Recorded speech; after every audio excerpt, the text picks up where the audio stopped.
Bonjour à tous, alors dans cette vidéo nous allons parler des réactions acido-basiques.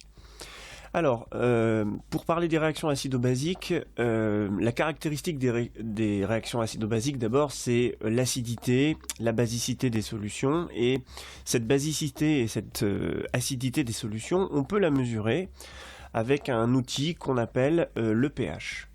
Donc le pH ça se note P minuscule H majuscule.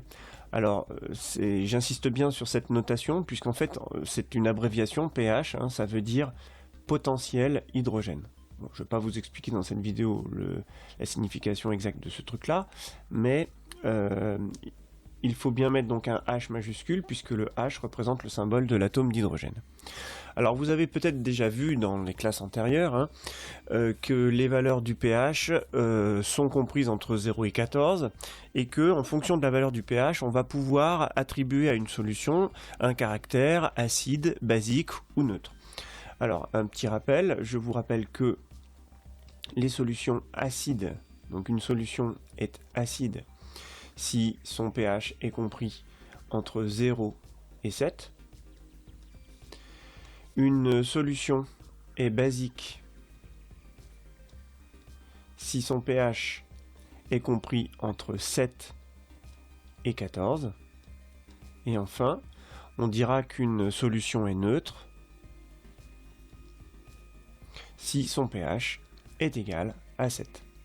Alors, le fait de dire que la solution est neutre, j'écris 0, pH égale 7. Le fait de dire qu'une solution est neutre, ça n'a rien à voir avec la neutralité électrique. Là, on parle ce sont deux choses différentes. Là, on parle vraiment du caractère acido-basique. Alors, parfois, on représente le pH sur un axe. On fait cette représentation-là, vous avez peut-être déjà vu. Donc, on peut représenter donc, le pH sur un axe en disant, donc on va graduer l'axe de 0 à 14, au milieu on va placer la valeur 7, donc cette valeur 7 elle va délimiter deux zones, elle va délimiter la zone alors entre 0 et 7 des solutions qui sont acides, alors on parle aussi, on dit pas forcément une solution acide, on dit après un acide carrément. Et puis de l'autre côté, la solution basique, on parle de base. Et puis, évidemment, entre les deux, vous allez avoir donc les solutions neutres. Alors, je vais vous donner quelques exemples de solutions. Parmi les solutions acides, on va retrouver le vinaigre, on va retrouver l'acide chlorhydrique, l'acide sulfurique, l'acide phosphorique que vous pouvez retrouver dans le Coca-Cola. Les jus de fruits sont en général des solutions acides. Voilà, donc vous voyez que parmi les boissons que l'on boit, on a très souvent des solutions acides. A l'inverse, alors quelques exemples de base, si je vous parle d'ammoniac, toutes les solutions qui contiennent des savons, de la soude, voilà, donc ce sont, vous voyez, plutôt ici des produits, on parle plutôt de produits d'entretien. Ces produits-là ont une caractéristique d'être basiques. Alors il y a d'autres solutions basiques, l'eau de mer par exemple est très légèrement basique. Et puis, alors les solutions neutres, quand on parle de solutions neutres, la première solution qui nous vient à l'esprit, c'est l'eau pure. Alors quand je dis eau pure, c'est de l'eau de laquelle on a enlevé tous les minéraux. On dit parfois aussi de l'eau déminéralisée ou de l'eau distillée, déminéralisée. Donc le pH est neutre, donc le pH est égal à 7. Mais vous pouvez très bien avoir aussi une eau salée qui contiendrait du chlorure de sodium, donc de l'eau salée par exemple. Alors je vous rappelle que le sel, c'est le chlorure de sodium. Et bien une solution d'eau salée est aussi neutre. Voilà. Bien, alors maintenant voyons voir la définition d'un acide et d'une base d'un point de vue chimique. Alors ça c'est ce qu'on appelle, cette définition, elle a été donnée par un chimiste qui s'appelle Brønsted. Donc on parle de la théorie de Brønsted. Alors lui il a défini, il y a une définition très précise d'un acide et une base. Alors la première partie, alors la première définition, on va déjà définir, d'après la théorie de Bronsted, la définition d'un acide. Alors d'après Bronsted, un acide c'est une espèce chimique qui est susceptible de libérer ou de produire un ou plusieurs protons. Alors, avant d'aller rentrer dans le détail, c'est d'abord ce qu'on appelle un proton. Alors un proton, la formule chimique d'un proton, en fait, c'est un ion hydrogène. C'est un hydrogène qui a perdu, un atome d'hydrogène qui a perdu un électron. Donc c'est ce qu'on appelle l'ion hydrogène. Et en fait, un ion hydrogène, si vous prenez un atome d'hydrogène et que vous enlevez un électron, bah comme l'atome d'hydrogène il n'a qu'un seul électron, il y reste simplement son noyau. Et dans le noyau de l'atome d'hydrogène, bah, il y a un proton. Donc en fait, un ion hydrogène, ça s'appelle aussi un proton parce que c'est aussi un proton qui est tout seul.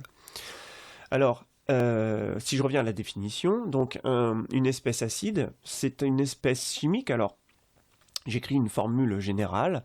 Je vais écrire une formule chimique AH. Alors A, c'est un groupement d'atomes, et H, c'est un atome d'hydrogène. Donc dans un acide, il y aura un atome d'hydrogène. Pourquoi ? Parce que cet acide, il va pouvoir se séparer en un ion, que je vais noter A-, et il va libérer un ion H+. Donc puisque l'acide est capable de libérer un ion H+, ça veut bien dire que dans les molécules de départ de l'acide, il y a forcément un atome d'hydrogène. Alors tout ça c'est dissous dans l'eau, donc on met un petit symbole AQ à côté de chaque espèce, qui veut dire aqueux. Voilà. Donc la définition d'un acide, c'est une espèce, donc on l'a ici, espèce, qui peut libérer alors un ou plusieurs protons. Un ou plusieurs protons. Donc voilà la formule, l'équation générale de cette production de protons par une espèce acide. Je vais vous donner quelques exemples. Si je prends par exemple l'acide nitrique, alors l'acide nitrique, il a pour formule HNO3. Alors HNO3, pourquoi est-ce que c'est un acide ? Parce que HNO3, il va être susceptible de se dissocier en un ion H+, et un ion nitrate, NO3-. Donc vous voyez bien que cette molécule, HNO3, elle est susceptible de produire des ions H+. Donc ça correspond tout à fait à la définition de l'acide de Bronsted. Bon, et puis bon, il y en a plein d'autres. Par exemple, si je vous dis, on va partir de l'acide sulfurique. Alors ça, c'est pour vous montrer un exemple où on aurait plusieurs protons. L'acide sulfurique, il a pour formule H2SO4. Donc on met ça dans l'eau. Eh bien, cette molécule va être susceptible de produire 2 ions H+, et un ion sulfate SO4 de moins. Donc là, vous voyez que la dissociation de cet acide a produit 2 ions H+. Donc de toute façon, à partir du moment où l'espèce peut produire ou libérer des ions H+, elle répond bien à la définition d'un acide. Alors maintenant, la définition d'une base. Eh bien, la définition d'une base, selon Bronsted, eh bien, c'est pas une espèce qui peut libérer des ions H+, c'est une espèce qui va pouvoir capter ou consommer un ou plusieurs protons H+. Alors, je reprends l'équation que j'ai écrite tout à l'heure, mais je vais l'écrire à l'envers. Regardez cette réaction que j'ai écrite ici de dissolution de l'acide ou de production d'ion H+. Si je l'écris à l'envers, ça va me donner A-. Alors, A- plus H+, et ça donnerait AH. Donc tout ça c'est dans l'eau, tout ça c'est dissous dans l'eau. Donc là regardez, on a une espèce, je viens d'écrire une réaction chimique dans laquelle cette espèce A- va prendre un ion H+, capter un ion H+, puisque l'ion H+, est à gauche de la flèche de ma réaction, donc ça veut dire que c'est un réactif, donc il réagit avec. Donc autrement dit, l'ion A- va s'associer à l'ion H+, hein, charge négative, charge positive, pour former l'espèce AH. Donc là, vous voyez bien que cette espèce, elle va réagir avec, elle va capter un ion H+.